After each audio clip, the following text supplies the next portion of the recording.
just living the dream under this southern sky. It's where stories are born and legends never die. Okay, this Johnny Ponder with Cheaha Legends, Tales of Trails. This is another podcast with my much younger and uglier brother, Jack. Jack actually came up several years after me because there was a brother and two sisters between me and him. And so he's got a lot of stories that I really don't know anything about because I was probably off trying to do my own thing and he was still at home and trying to nurse a baby brother that took a lot of nursing time. Yeah. So, Jack, glad you come there, buddy. I already had Becky on for her second time. Did you? Yeah, I saw that. That was good. Yeah. I've been watching them. Yeah, have you? Yeah, I sure have. Jack's a retired school teacher. He never was any good at it, but he was a school teacher. And, of course, he didn't claim to be good at it. But he was at Lincoln. He was at B.B. Comer for a long time. I was at B.B. Comer. Sure Yeah. was. And then Lincoln, was there another school? No. You know, I was at B.B. Comer when it burned. Yes, I remember that. And then I get to Lincoln, and the library is down in the basement. And every time it stormed, it'd flood. Yeah. I told the superintendent, said, you know, I've seen fire and I've seen rain. Yes, you in have. my career. Uh-huh. But, yeah, that's 36 years. That's a long time. Mm-hmm. Oh, man. I remember, we'll get to that later. Okay. Well, he said he had a bunch of stories about with Daddy, and of course he lived with him a lot longer than I did. I think when I really left the house was probably when I went to the Army and I come back for a little while. That was in the late 60s. So how old were you then? Well, I was born in 57. Okay, so you was 12, 13 Yeah. years old. Yeah, that's Yeah, right. you were just old enough to just be a pest. You know what I mean? Oh, yeah. Yeah. I remember And one you time. were a good one, too. When you were off on basic training, you had the fatigue, the green shirt. Yeah. You remember that thing? And you told me, said, and it was there at the house. He said, don't you wear that thing. I That's said, I right. ain't going to wear that thing. And you didn't get out of the house good. Yeah. So I wore it to school one day because it was cool. Uh-huh. And I walked out that side door one time. I had no idea you were even in the state. And I see you pulled up there to pick me up, and I just made a U-turn and turned right back and walked right back in there. Took the coat off. Took the shirt off. Yeah. Woo. And what was the first thing I said when you got in the vehicle? Where's my shirt? Where's your shirt? Yeah, And, probably so. Well, you probably thumped my ear. Yeah. But the way I look at it, though, is I deserved that because of the times that when you were driving a school bus Oh. and you get me to sweep it for you and he's going to give me a quarter. It was a bargain. He just charged a quarter. I just charged a quarter, but a quarter would get you a Coke and a honey bun at Haines. Well, yeah, it would. However, I probably never paid him. You never paid me. Right. And so, and I've been thinking about that. I need to figure out, it's probably all told $6 or $8. Wonder how much since the mid to late 60s, how much interest has accrued on $10 or that? $15 at least. Don't you think? Yeah. Yeah. Well, that was... yeah, I'll expect that as much as I expected that quarter. You know, and I've told a lot of people this, that back then students drove the school buses, and a lot of people just can't believe it. But they were all students. All of us were students, and I'll tell you what, I don't remember having a wreck, or any of us having a wreck. Yeah, I drove as a junior. Drove a school bus. I did too, a few times. And then as a senior, but I was a sub. I didn't ever have the only time I ever had a rap was when LaPaul broke his leg playing football.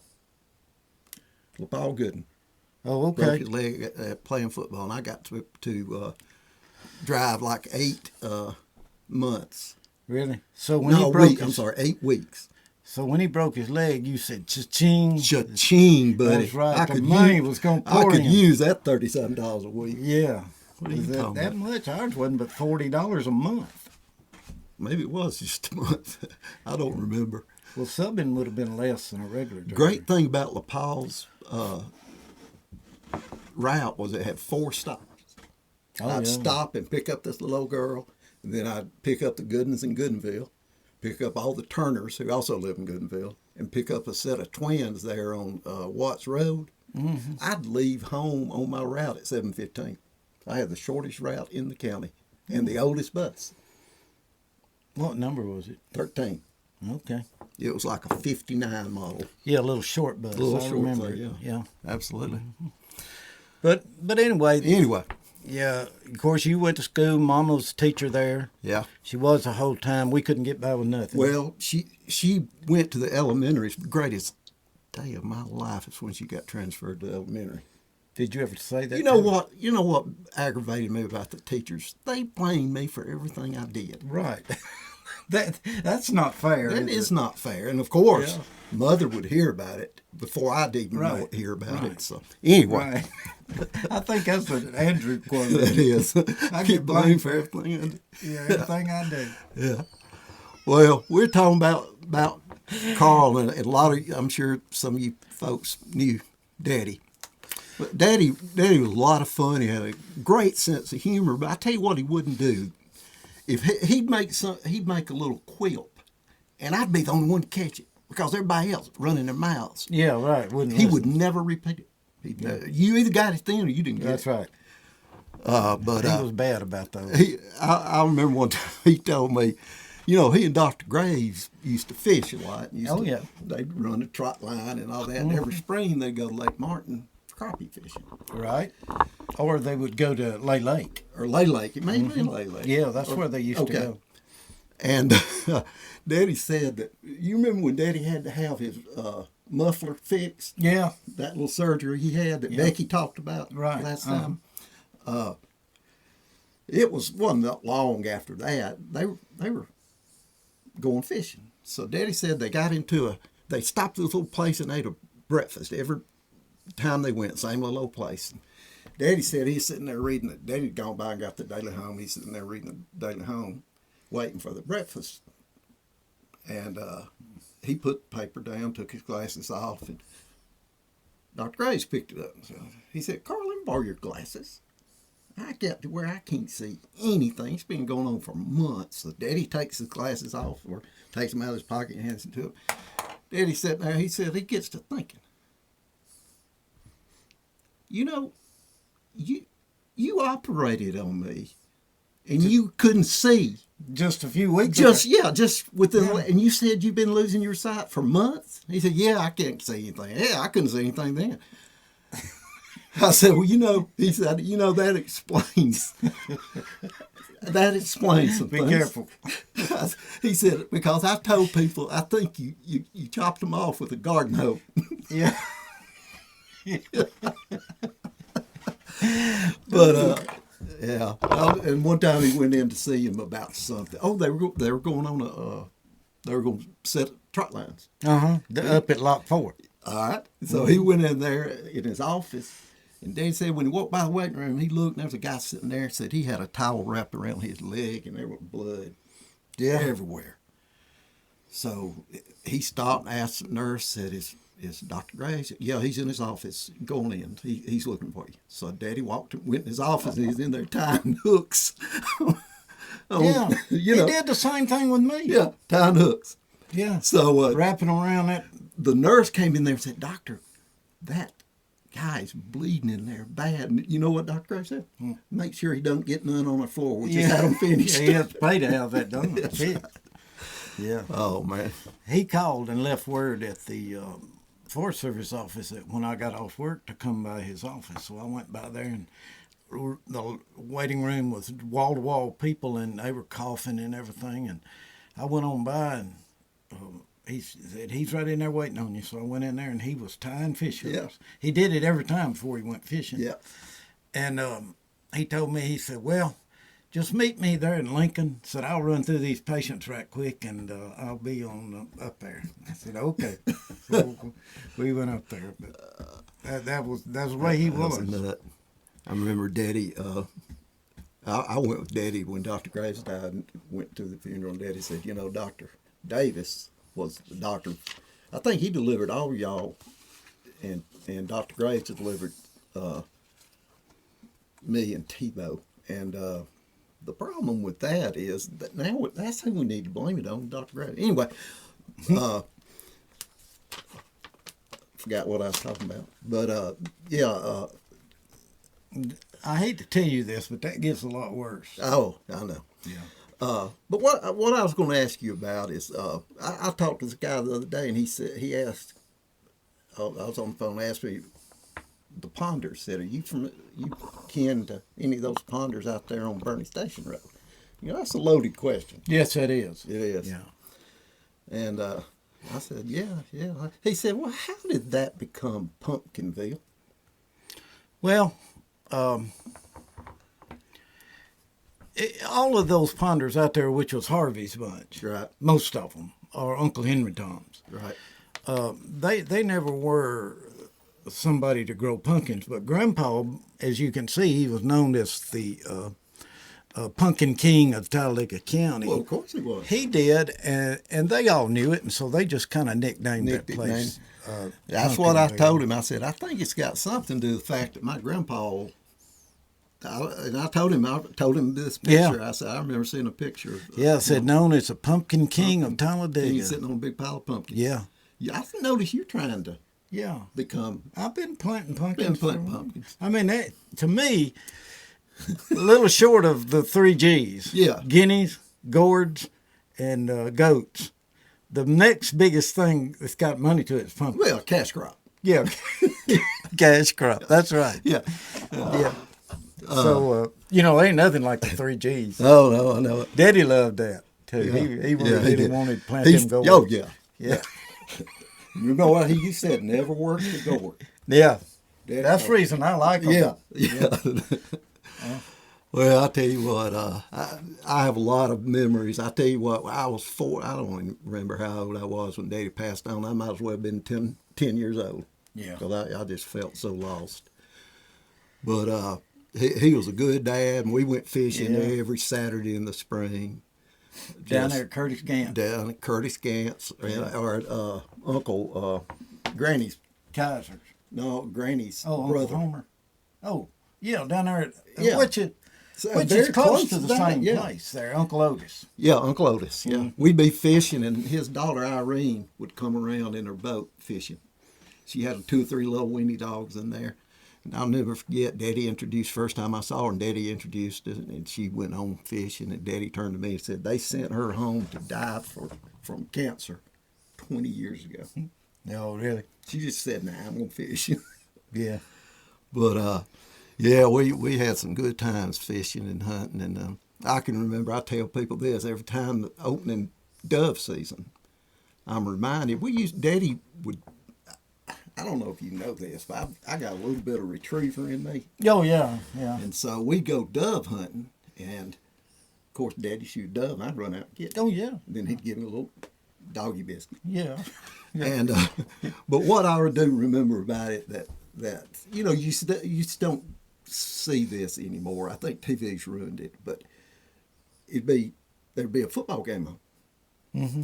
Daddy would hang a transistor radio, and he'd be listening to Alabama, and all around that field, it's on there on the left going Right. to Talladega, Mm-hmm. past about halfway or so, but. And then I'd go and get this dove, and I'd hear the Auburn game over here, and I'd hear the Alabama game over here. Generally, in dove season, it was Alabama and Tennessee, Auburn and Tennessee, and Alabama and now the first of the season, I think it'd be Georgia Tech or somebody Yeah, like something that. like that. Yeah, That was some good times. yeah. You could hear them ball games going Yes, on the sir. radio. That's right. Yes, sir. Yes, And then you'd have Wiener sausage and hoop cheese and Yep. crackers Yep. and old hot Pepsi or Coke or something. Yeah. Well, I just made some. As you can see, this list, it's just things that flash through my mind. Mm-hmm. Then I have to go back through and get rid of some of them because Yeah. I have problems with my mind, But Booger Holler. Yeah, Booger All Holler. I really remember about Booger Holler is roughly where it was, and that we do a little out of the trunk or out of the back of the station wagon picnic Right. up there periodically. Which consisted mostly of potted meat Potted and meat. crackers and Vienna sausage. Yeah, and I remember Daddy saying one time, said this, we're in Booger Holler and this, you're eating deviled ham.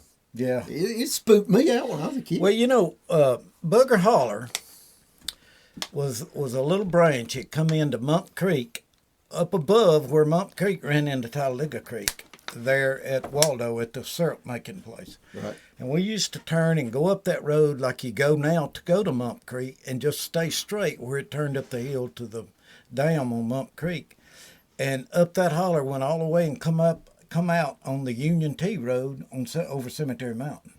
Oh, okay. And that old road went all the way through there. And we would go up there and Daddy'd just find a shady spot there and pull over and we'd play in the branch. A little branch run down through there and it alternated crossing the road several times. Yeah, well, you kind of creeped me out a little bit when I was a kid. Yeah, Of course, I wasn't the brightest kid. I think right. I think that was just what Diddy called it. I don't know if that was ever its real name, but I still call it Booger Holler. I sure do. Yeah, I've wondered about that, and that was a good times too. Oh yeah, which was a pretty common thing for us to do. Yeah, yeah. Daddy used to go after work stripe fishing when they'd be running chocolate. Yeah. And he'd get enough. What he'd do is he'd fill a cooler sometimes because you catch them two at a time. You know? And then he'd take them to some people in Talladega he'd sell them to, and they'd buy their jigs and their beer. The little bit they'd sell those things. Really? For. Yeah. What did he buy the beer for? I don't know. Soak the fish made in for. Oh, I bet that's it. But he never cooked. He wouldn't eat those stripes. Yeah. I don't know what he had that beer for. We'll figure it out. Yeah. Do you remember the Rambler? Yes. The one we had to push every morning? Yeah. I'd get in on that every once in a while. I'd pretend I was asleep. Right. But sometimes I'd get rousted anyway. He'd crank about the Costner store. Yeah, or maybe even beyond the railroad tracks there, between there and the church. Yeah. It would crank. Yeah. Did it? Thing was probably wore out and the compression was gone. Back then, it's just part of life. We all just barely eking by. Right. Didn't know it. No, we didn't know it. But, and another thing about it, too, is back in those days, everybody we knew and everybody around us was poor, too. Yeah, that's right. So we didn't know about all these people that get new vehicles. Yeah. There was somebody asked me one time, well, it was right after we built the new high school here in Munford, and they asked me, said, well, when you were in school, where was the student parking lot? And I said, we didn't have one. Nobody had a car. We didn't. Roger Timms, the only one I knew of. No. Yeah, Roger Timms had an old Ford.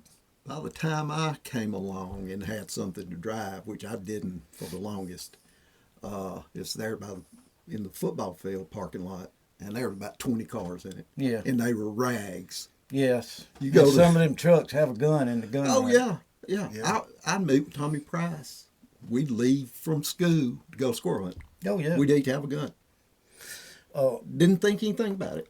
I used to drive bus 28, and my route took me all the way down Highway 21 from Munford every morning. And I would turn and go right by where Georgia Pacific is.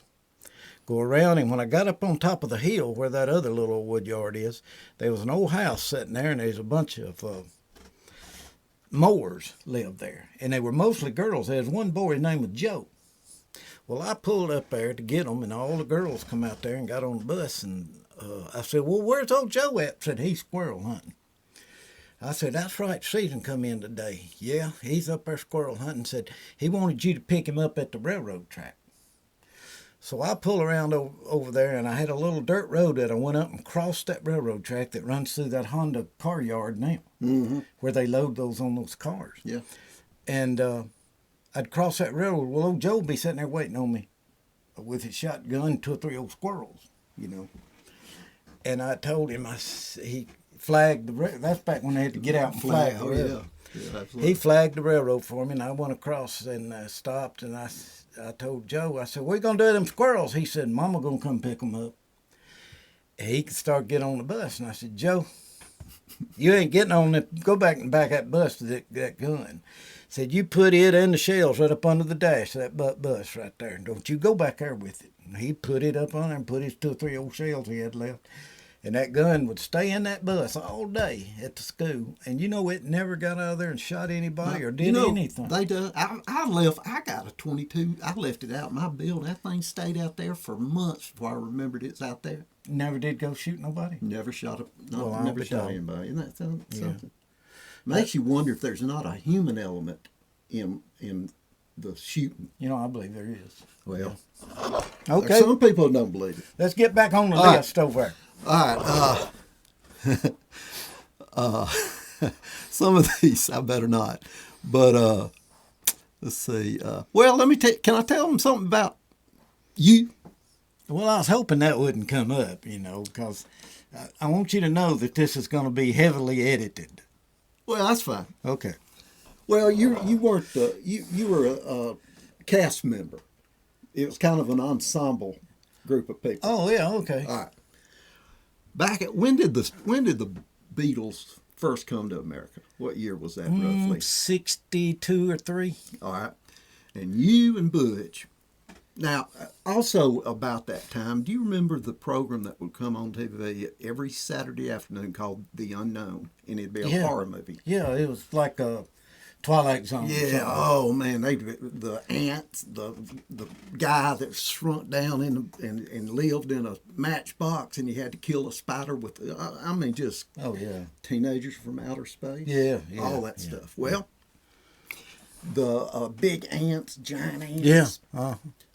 Well, y'all were out there shooting basketball. Had that old goal nailed up to the cherry tree there. Yeah. You and Butch, Kramer. Right. Bobby Lackey probably, Alan Connerly maybe, just the regular, usual suspects. Y'all right there. And the only reason y'all would let me even be there is because I'd go shag the balls. That's right, when they got away from you. Because y'all weren't. You were the one that run out across the road to get you. Yeah.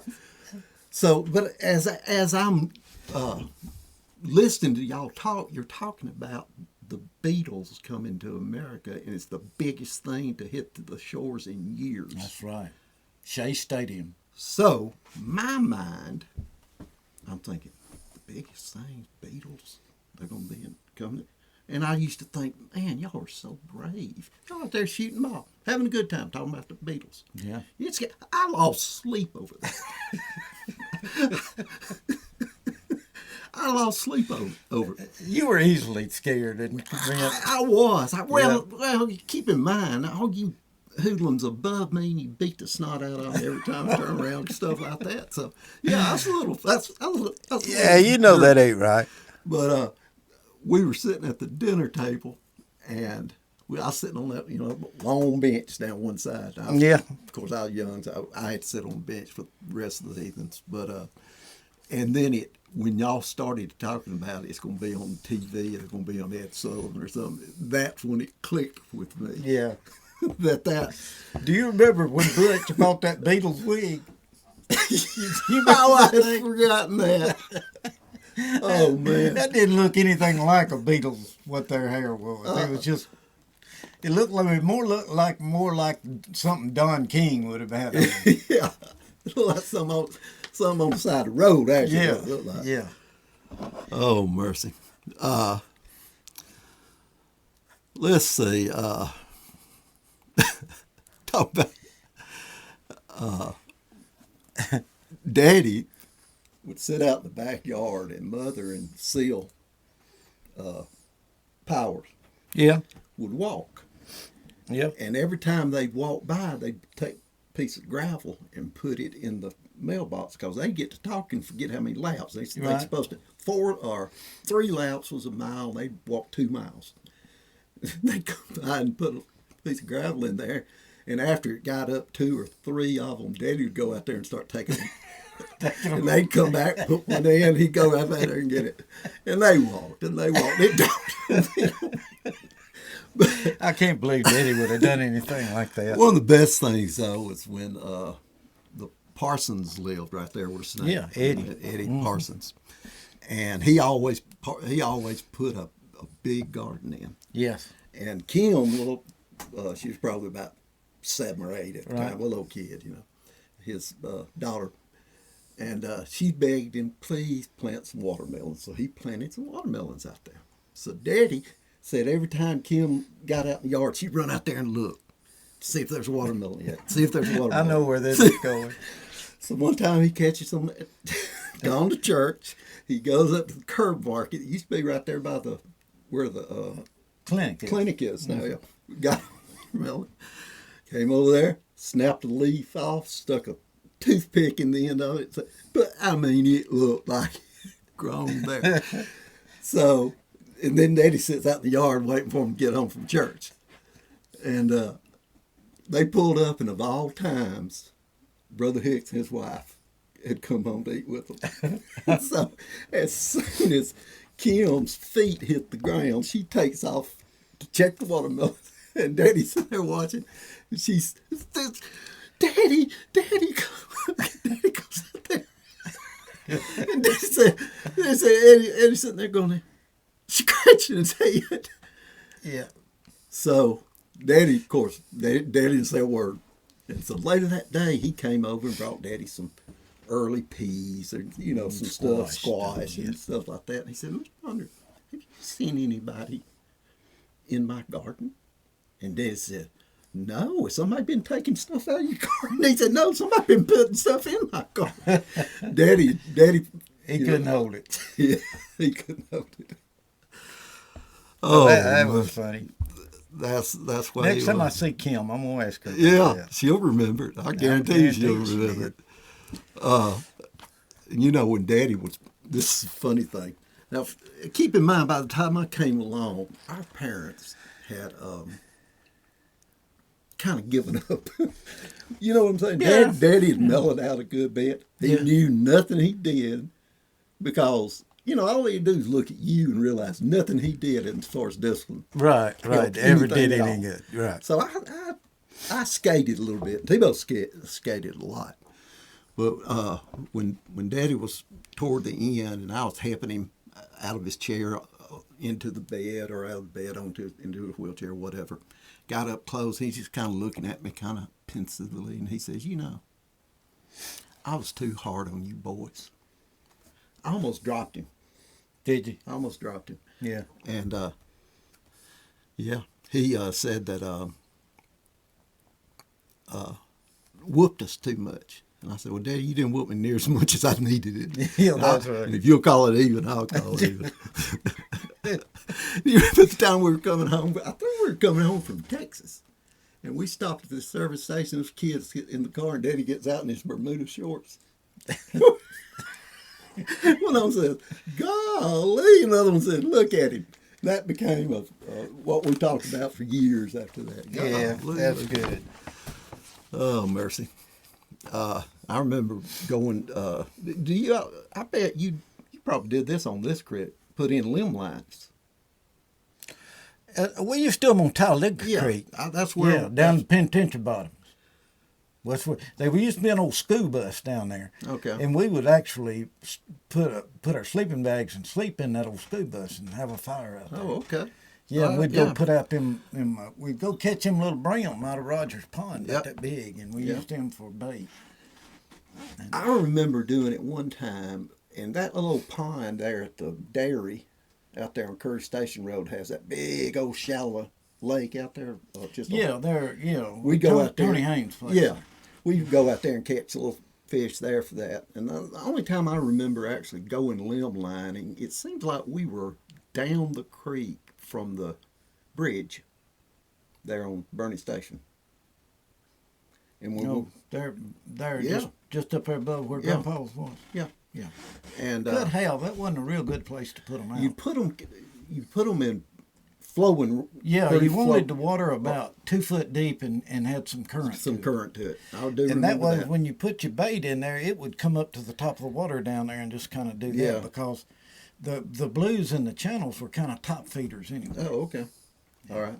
And Daddy said that, very often you get a turtle. Yeah, very often. But I remember the only fish we caught, and it was so exciting because you could see that limb way before you get to Yeah, it. and it- that thing, yeah. and I thought, man, that thing. We get there and it was about a 3-pound bass, Really? and how that thing hung in there for that long, I don't know. Well, I'll be. But yeah, that's all. Didn't catch catfish, but that was fun. And do you remember going with Daddy to cut weed worms? Oh, yeah. And you know, we still have those weeds here, but there's no worms in them now for some reason, unless We used them all. Well, I guess so. I guess insecticides and that Yeah. over the years have killed that thing that bit that and laid that egg. I've noticed that myself, looking for them, and I thought, well, maybe this isn't the right weed because it doesn't have to be kind of a certain weed. Or Well, yeah, and there's plenty of them right down here. yeah, this is a lot of places. Yeah. And Daddy cut them about that far above the hole and that far below the hole. Yeah, good And just deal, very carry them deep. with you Right. and split it with. And take them and put them in a peck basket long ways. Yeah. And that's what you'd carry fishing with you. Yeah. Boy, they catch some brim. That was about the time, a little bit off the subject, that you were walking to church from Pawpaw's. Yeah. Caught that big old grasshopper. Well, was up? back then, I always, everywhere I went, I carried a hook and line with me. I had a stick, and I had me a hook and a piece of lead on it, and I had kept it wrapped around that stick, and I kept it in my pocket like you would a pocket knife. I carried it everywhere I went. Well, I left the house early that morning before church because I like to go back through the old Joe Morris place up there in the mountains and come down and cross the creek between the two dams on that real rocky. There's real rocky and a lot of little waterfalls down through there and deep holes under the rocks. And I looked over in one of them and there was a bass in there looked like me along my leg. I ain't never seen such a fish laying in there. So I said, I got that old hook out, you know, and I run all up and down that hill and I finally jumped an old grasshopper up there nearly at the turnaround. And I chased that sucker down. I finally caught him. Boy, I put him on that hook. And I eased up on that old big rock above that hole. And I looked over and I could see him still sitting down in there. So I just eased that old grasshopper off that thing. Didn't have no pole, just holding the line in my hand. And that thing, I don't think ever hit the water till that bass got it. But he come up out of the water and got it. And I wrestled him all around there and up under a rock and everything else. And I finally got him out. And boy, weighed about 3-4 pounds. Yeah, Like that. But I thought, God, man, that's a state record right there. I took off back to the house. Man, I was so proud of that thing. Completely forgot about that being Sunday morning. Oh, mercy. And when I got back to the house, and Grandpa was sitting up there going, like he would, and my grandmother flew into me about fishing on Sunday. Hey, if you ever laid out of church and the phone rang, would you pick it up? No. If it was during church time, Granny would call us. If you answered the phone, how come you ain't in church? Ain't you? So we just got to where we wouldn't answer the phone. Answer. Yeah, of course we wouldn't know who it was. You know, we just wouldn't answer it. We guessed. Yeah. Yeah, but that was part of it, I guess, back in those days. You know, Daddy loved to fish. He loved to cook fish. Yeah. He's good at it too. Yeah. And every time we'd go down to Destin, like in later years, and we'd go economy trip. Believe me, we'd take the groceries we're gonna eat that weekend and carry them with us. Yeah, Daddy'd have peas and beans. Absolutely. But he loved to go there. We'd go down to see the fish come in, the boats come in, see what all they Yeah. Well, we'd also get us a zip code 202 and just coat the inside of it with Vaseline. Yeah, keep that salt water. Yeah, and then buy some of those frozen squid, you know. You were with us. Yeah. I probably T-boned myself and you, and we started catching those dang fish. You remember that? Big old fish. Big old fish. The wave would come up and you could see them. All you do is throw in front of them and wham. So I must have lost the pulling the straws because I had to stop fishing and run, and that's when we were in that house across 98. Yeah. Went in there to get Daddy because we knew Daddy wanted part of this. So Daddy's in there. He's frying bacon, drinking beer. Daddy.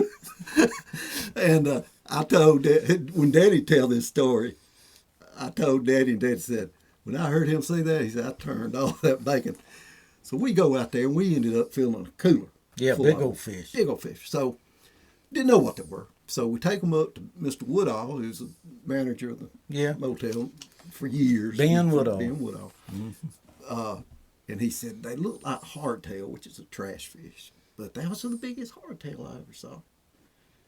So, they're not good to eat? They said, nah, they're not good to eat. So borrowed a shovel and went out there. And back then, on either side of that place, there wasn't nothing. So he just went out there and dug a hole and put them in the hole and buried them. Went that at noon, we get in the car, go to Kelly Docks there in downtown, beautiful downtown Destin. And every boat that came in had those things. And they were amberjack. Yeah. It's both been good to eat. Yes. I remember Daddy, he said, we threw away, and he said, he ended up having to buy amberjack from the market there for us to have a fish fry that night. Yeah, but we never could catch them again like that. We never tried. saw them again. But, buddy, they were wearing them out. Yeah, I do remember that. Well, I'll never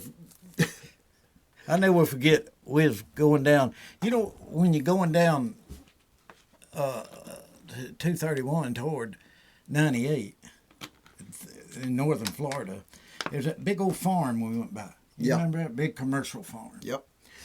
Well, we was going down through there. Mama was driving. Well, Daddy was sitting over on the other side shelling peas. And he'd get a handful of old hulls. He'd have his window down. He'd throw them out the window. And I never will forget back there was an old car right just tailgating us, trying to get around. And Daddy'd throw out a handful of pea hulls, and they'd nearly wreck trying to dodge pea hulls. And oh, my God. Said something about it to Daddy, and Daddy said, yeah, that's the fun of doing this. You couldn't only get caught for littering, throwing out pea hulls. Biodegradable. Yeah. But I remember that. And then I can remember somebody asked me one time when I thought about Florida, what did I think of? And I said, cold air-conditioned rooms, because we didn't have air conditioning at home. Right. Banana sandwiches. That's right. Pinto beans and mayonnaise sandwiches. You remember those? Oh, yeah. And we'd go out and eat one time. Yeah. You remember? Yeah. One time. That was the way it was. And, the rest of the time we played on the beach. On the beach. Mm-hmm. Yeah. And, there was no such thing as sunscreen at that time. No.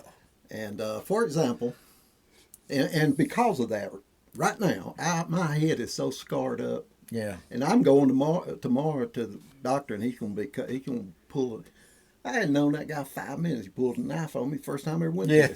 Son, he's going to scap you tomorrow. He's going to cut you, buddy. Yeah. And, but yeah. I remember, Daddy used to embarrass me all the time because I browned like crazy. Yeah. And he'd want me to come over there and show his buddies. He'd pull my pants down where he could, you know what I mean? No Dar, old Hoyt McClellan Bill. Come here, let me show you. He'd pull my pants down in front of me. Like that Coppertone commercial with the little girl. Yeah.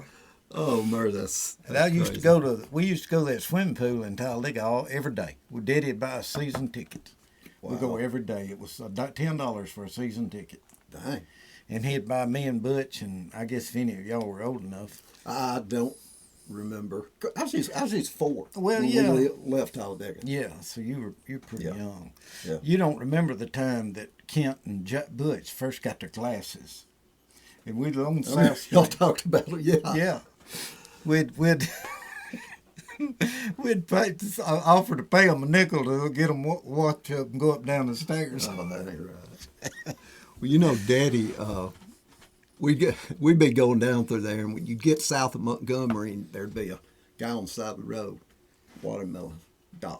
Oh yeah. Daddy'd say, Daddy, get a watermelon. We'll get one later. So we'd get on there, be another one. He said it'd be cheaters. Then it'd be watermelon 2 for $1. Daddy. So Daddy finally, when they got to like 5 for $1 or whatever, for 5 for $2, whatever, Daddy said, man, there's up there. you know, there's this much and this much and this much. He said, you sell a lot. He said, I sell about as many here as I do up through there. Yeah, I remember that. Do you remember stopping at the service station and had the rattlesnakes? I remember the one that had the squirrels. Yeah, there was one that had the rattlesnakes, and he turned them loose in his store at night. That was his burglar alarm. That would work. He had 3 or 4 big old eastern diamondbacks. I'm talking about big as a quart oil can. And he said, they don't ever bite at me. I can walk around there and pick them up and do what I want to. Mm-hmm. And he said he kept them in that cage during the day for people to see them. Then at night he turned them loose inside the store. Well, you know, the pit vipers that we have in Alabama, they all have the coral snake and the eastern diamondback are the two that have neurotoxins mixed in. Well, yeah, but a coral snake doesn't have fangs like you think of a rattlesnake. Yeah, it just has teeth. Yeah, and it gnaws kind of on you. gnaws it into you. Yeah, but I didn't know that the eastern diamondback had neurotoxins. It has both the. You know, I've drank a lot of that stuff, and I don't remember it tasting like neurotoxins. Yeah, I don't know. You know, that stuff has a bitter taste. Yeah. I would think so. I don't know. I've never, except in the zoo, I've never seen an eastern diamondback. Yeah, man, I tell you what, I haven't either, but down there where Steve's place is there on the bay, I bet you. Oh, yeah. I bet there's corals, too. Oh, yeah. Yeah. There would be. Before we end this up, I want to show you something. Okay. I literally keep this in a safe deposit box at the bank because it's Daddy's. You're right. And even though I got gun safe, right, and as soon as I leave here, I'll go back behind. But that's that old. I call this the James Bond gun. Yeah, this is a .32 caliber Remington.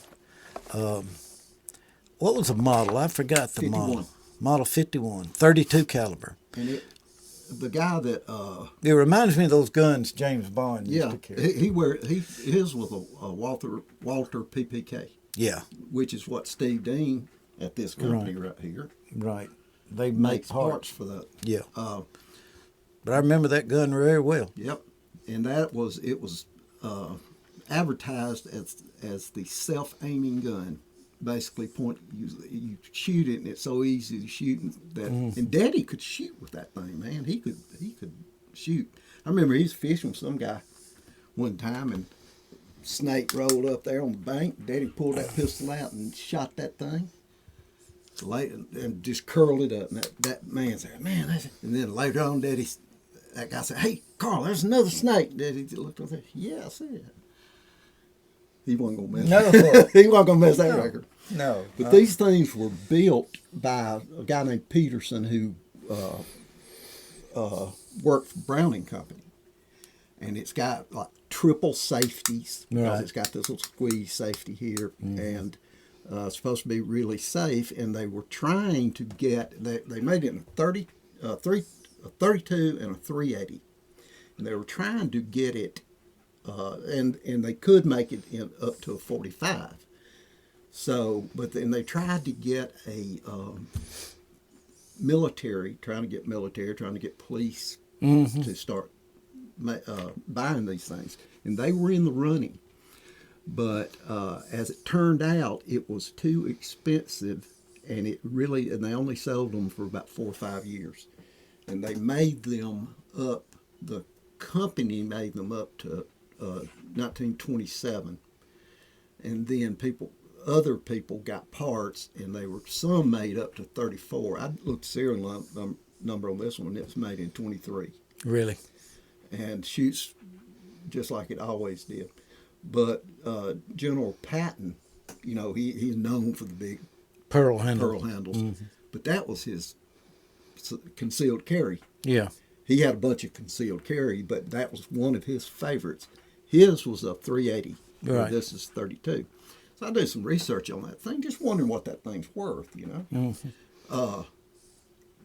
They made vastly more 380s than they do 32. Yeah, I can see why they would. Which would make you think that the 32 would be more valuable. It isn't. Really? It doesn't make sense, does it? No, it's a matter of fact. You can pick one of these up $200 or $300. The only reason I got it so secure is because it was Daddy's. Yeah.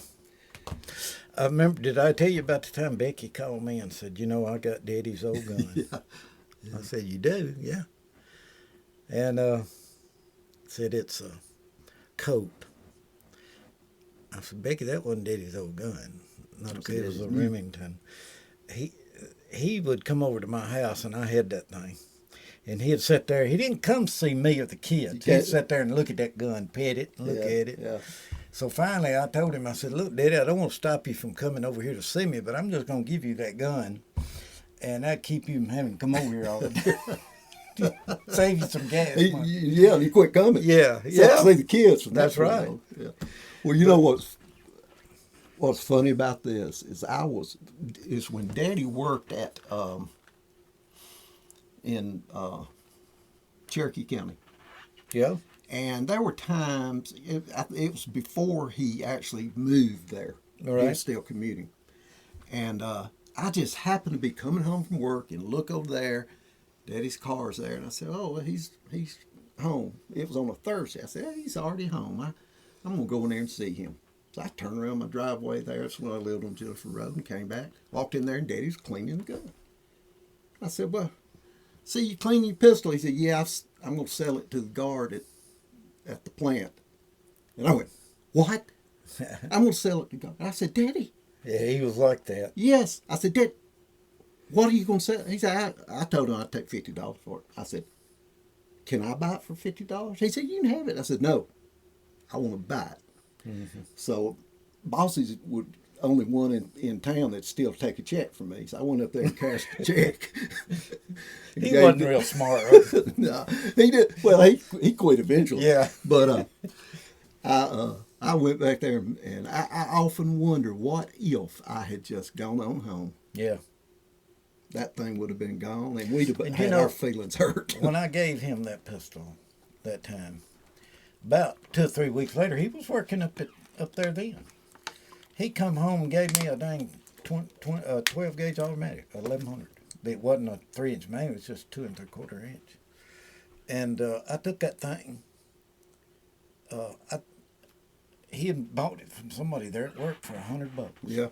And so he took it and just bought it from him and then gave it to me. He said, I need to pay you back for that pistol. I tried to tell him, no, you didn't owe me anything.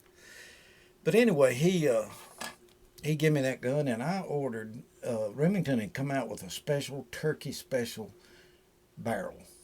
It was 26-inch, full choke, not screw-in chokes. And I bought one of those barrels for him and put it on it. And it's in my gun case. My gun safe right now. How many turkey you reckon you killed with it? A bunch of them. I bet. And then I missed an old turkey one morning. He walked up there, and I said, I'm wondering if I should have a 3-inch Magnum. Well, old Sammy and all them was hunting in 3-inch Magnums. They all told me, oh, yeah, you got to have that. So I went down there to Smash. And old Mike Walker was in there, and I said, Mike, I need you to get me one of them 1187s. That was a 3.5-inch Magnum. Yeah. It was like a 1100, except it Yeah. was a 3-inch Magnum. He said, okay. I said, I want that turkey special that's already camoed and everything. He said, okay. Okay. And he said, now, you realize that thing's about $600-700. Better be a lot more than that now. Yeah, I can't even remember. He said, that thing be $600-700. And I said, Mike, did I ask you how much it was? I said, get me one. So he got me one. And at that time, I was... Did Debbie know that? Well, I'll tell her eventually. Yeah. But no. You can tell her today. I'll tell her. Would you? Yeah, I'll be happy to. Well, let me finish the story, and then you decide whether you want to tell her. Okay. All right.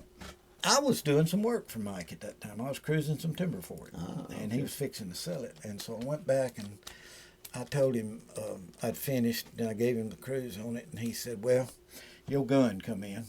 Said, here's payment for that doing that. So I actually ended up and got it for nothing other than that work I did. Yeah. How about that? But it took me a while to do that work because he had several acres. You heard it. But I ended up with, that was a pretty good trade. And I killed a good many turkeys with that. But then I just got tired of toting that heavy thing. Yeah. And then I went and traded for 11. No, it was what is the 870 The pump. pump? It Yeah. was a 3.5-inch Magnum. Yeah. And I was scared to shoot them shells in it, so I just got me some just regular 3-inch shells. Now I hunted with it one season. The season limit then was 5, and I killed 5 turkeys with it that season. Yeah. And then I turned around and traded it in and got that Manelli, and I've been hunting with it ever since. We're not going to name any names. but Yeah. Before you moved up here, Uh-huh. but you had your cabin, some little kids broke in there. Yeah. Tell me. You can tell the story better than I can, but I can't. About Daddy? Yeah, and Yeah. I came in and walked up there, and you said, "Jack, I'm glad you're here. I need to run the house." Yeah. Tell that story. Yeah. Daddy was mad about that. Boy, I'm telling you what, he was mad. And the little old boy was up there. It's the only one I could catch that afternoon. And he come up there, and I made him. He was in there cleaning it up, and he was sweeping and everything. And Daddy got up there, and he had that 38 on. He was walking around like Matt Dillon, He had that thing on his side, and he'd get over close to that boy, and he'd look at him, He'd kind of move his hand down toward that gun every now and again. He was just doing it. There ain't no way Daddy would have shot that kid. No way. But that boy didn't know it. And Jack comes driving up there, and I said, Jack, do me a favor. Yeah. I said, come up here and stay and keep Daddy from shooting this little old kid while I run to the store. Yeah. That little boy. Yeah. Did you know that little boy's dead now? Oh, man. Yeah, he got something like some type of weird leukemia or something and passed away. Dang. I mean, he was done growed up and Yeah, everything. yeah. But he did. And then let me tell you another little story about that very thing. One of the guys, I wasn't able to get with him that day, so I was just going to make him and the other guy pay like $50 a piece. Right. Which was, then that was plenty, and I was able to fix everything. And, Until that's an old box. yeah, No barcode on it. that's right. That came with it when Daddy gave it to me. Yeah, I bet it was probably the only box I ever bought for him. Probably was. And, Sorry about that. And this guy walks up there. We were looking to build Munford Elementary School. So the architect that we were using at that time was out of Montgomery. He had built a school up in Walker County up there. And he wanted us to go up there and look at it because we wanted to see, how they'd done the gym and the lunchroom and stuff like that. And I was already on the board, so it was after 94 when I went up there. And I went up there, and they was all the construction workers there. They was working with the superintendent of the job, which is over the job. He come out there, and he was leading us around, talking. We introduced him, we shook his hand. His name never rung a bell to me at all. And then finally, he walks up there to me, and he said, Mr. Ponder, you don't remember me, do you? And I said, I sure don't. He said, do you not remember the time that me and 2 other boys broke into your cabin? Really? I said, yeah. And you were, I know who you were now. Yeah. And he said, yep. And said, I want to tell you one thing. What you did there and catching us and getting us caught like that taught me a huge lesson. And I just want to say I'm sorry I did that, and I appreciate everything you did. And my daddy feels the same way about it. And I said, well, I'm glad. All he did charge him $50. Right. I mean, I didn't do a lot. Right. And he said, you can bet I'll never do anything like that again to anybody. And I learned that lesson right there. That was pretty cool. That was. I won't call his name, but I'll tell you when we get off air. That's interesting. But that was a pretty good little thing happened to me. And that was way over in Walker County, the last thing I would have expected to happen. I had something similar. Well, not really. Well, but I was my entire career teaching. I was my morning duty was student parking lot, which I liked. I'd rather do that than stand in the lunchroom during breakfast. Well, I mean, that kind of thing. The principal had a hard time getting you out of the car every morning anyway. Yeah. So I go out there, and one of the things I do, especially on an old rainy, misty morning, cloudy, foggy or something, I'd walk and look at everybody's car and make sure they turn the lights off, Yeah. because otherwise we'd be out there jumping kids off in the afternoon. So I'm going along there, and and if the car was unlocked, I'd just open it up and turn the light, close it, and go right home. Wouldn't even think anything about it. Never even tell the kid. So one morning I was out there, and it was after Columbine. Mm-hmm. Okay, so I go there and I open this guy's little old S10 pickup. I opened the door, and the seat back was up against the steering wheel, and right there was a lever action rifle. Mm-hmm. I knew the kid, but you think you know a kid, Right. and I don't mind telling you, I struggled with that. I Right. closed, turned his light off, and I struggled with. But then I thought, what if? Mm-hmm. What if? That's right. So I had to. Mm-hmm. I had to report it, Yep. and I did, and I really reluctantly did it, but I did it. And of course, because of that, y'all had county had such strict. He was a senior, and he, of course, had to finish out in that alternative Genesis. Or whatever. yeah. And this is what happened. It was a comedy of errors, except it wasn't funny. He said this is the first time he'd ever done it. A girl that lived close to him called and said, "Hey, can I ride to school with you?" He said, "Okay, I'll come back and pick you up." All right. He worked after school for a cattle rancher there somewhere close in Lincoln. Mm-hmm. The cattle rancher had given him that for coyotes, giving him that 20. It was a lever action. I don't even think it was 30-30. I think it was a 22 or something, to keep in the truck in case and kill any coyote you see. So the comedy of errors was this: she put her books behind the seat.